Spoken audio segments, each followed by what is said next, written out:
Hey there, welcome to Zone 5 of Sonic 1, the Starlight Zone. A fan favorite. It's really fast, pretty easy, it's got good music. I think it's a pretty great zone, and besides one badnik, it's pretty much perfect. But let's examine these badniks now. First up is this guy again, but it's not the same one as last time. It's the green one. The difference is he doesn't fire off his little balls. Makes him less dangerous, but more difficult to kill. And this is the motherfucker I was talking about. He is super cunty. He's impossible to kill, literally. Can't roll him, can't jump into him, he just blows himself up. He gets a 5 on the cuntometer. I'd go so far to say he's the king of cunts. Just a bitch. Fuck him. Fuck him in the ass. Fuck him until he blows up. Anyways, let's begin Starlight Zone Act 1. And the first thing you'll see is one of these stupid fucking bombs. And I'll show you what he does. He just stands there and then he blows up.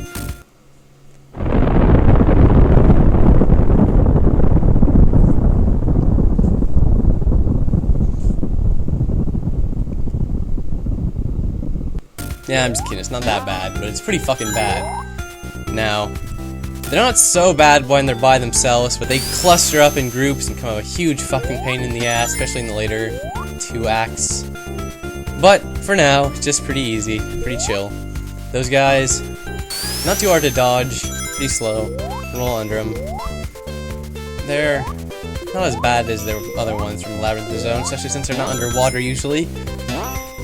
And as I said earlier, this zone's got some pretty good speed, plenty of ramps and whatnot. It's got places like this too, not as fast, but just as good. I mean, I normally complain about slow-moving platforms, but this is all fun, you know. Slow, chill, easy. Roll into that guy, see what I'm saying? He's got loop-de-loops, man. How can you not like a zone that has loop-de-loops? Every zone loops is good in my book. You see me struggling to roll because that goddamn fan. Those are pretty annoying, but not annoying enough to get a hissy fit about.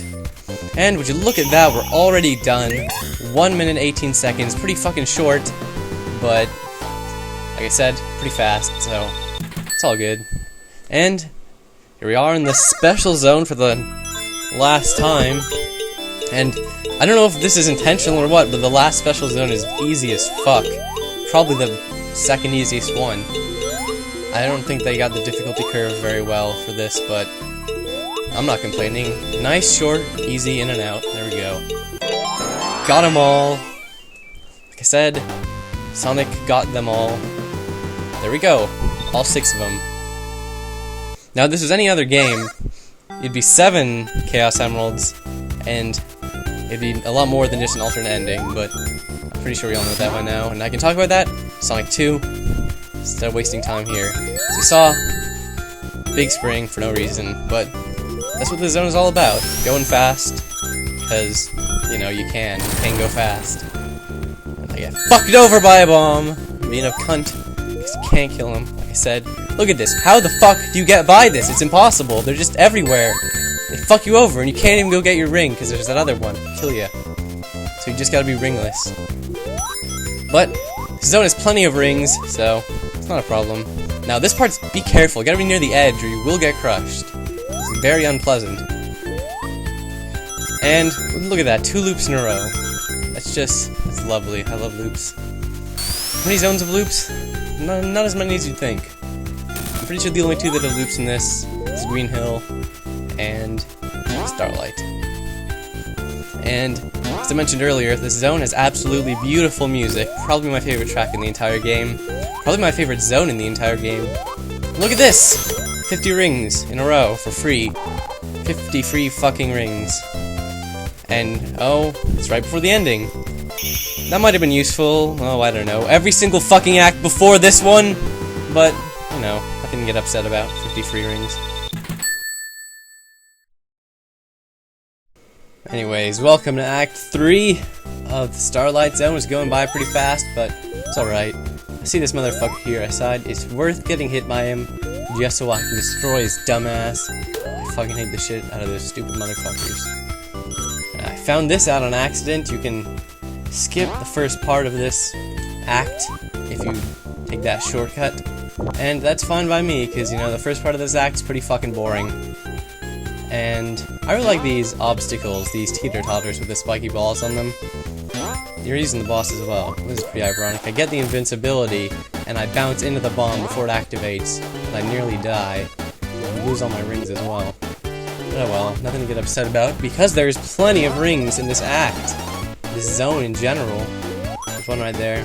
I get it. I know I could have just waited, but it's always good to get rings if you don't have any, even if you're invincible. In fact, especially if you're invincible, because that means your invincibility could run out, like, right about as you're gonna run into a bad nick and you'll fucking die.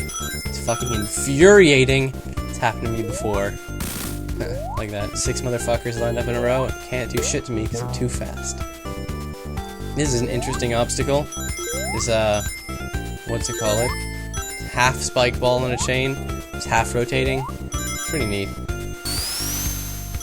Now, I really like these beams in the foreground.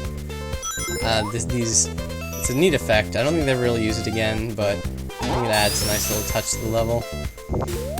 Now, we're already near the end right now. If I ever get hit by this guy, and the invincibility I get after being hit by him actually saves me from those fucking bombs, so that's nice. Anyways, here we are.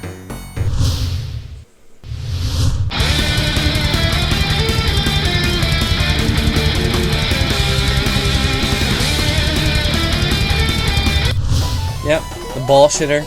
Sorry, that was the most original thing I could come up with. I was gonna make some joke about Robotnik having balls in his ass, but I couldn't really think of a way to phrase it, so he's the ball shitter, and he gets 2 on the cuntometer because even though he pretty much kicks my ass, I really like this boss. He's pretty fun. There's 2 ways you can hit him. You can use this teeter-totter to bounce yourself up into him, or you can actually hit him with the spiky balls. It's pretty cool. And he's actually pretty easy despite my horrible display of skills right here. And I end up losing all my rings, and then it takes a long time for me to find the courage to actually attack him because I missed a lot of opportunities that I could have taken. I'm too nervous because I don't have any rings. There's a pretty horrible feeling in the gut of your stomach when you're playing a Sonic game and you're running around with no rings knowing you could die at any fucking second. But overall, this boss is fun. He's good. I don't think he's the best boss, but he's one of my favorites. I like the whole teeter-totter thingamajigger. I recently realized all the bosses in Sonic 1, except the last one, are just variations on the Egg-O-Matic, while the other ones in the other games are a lot more detailed and complete transformations of the machine. It takes a lot longer than I would have liked. In fact, it takes about half the entire act. The time I spend in Act 3, rather. Kill this fucker. But I think coming up towards the end. Yeah, I like that. Bouncing on it, and then bouncing onto the second teeter-totter to launch it into him. It's a nice little ending. Anyways, that's a spring... No, that's not the Springlight Zone. It's the Starlight Zone. And thank you for watching. And hopefully you'll see me at Scrap Brain Zone. It's coming up next.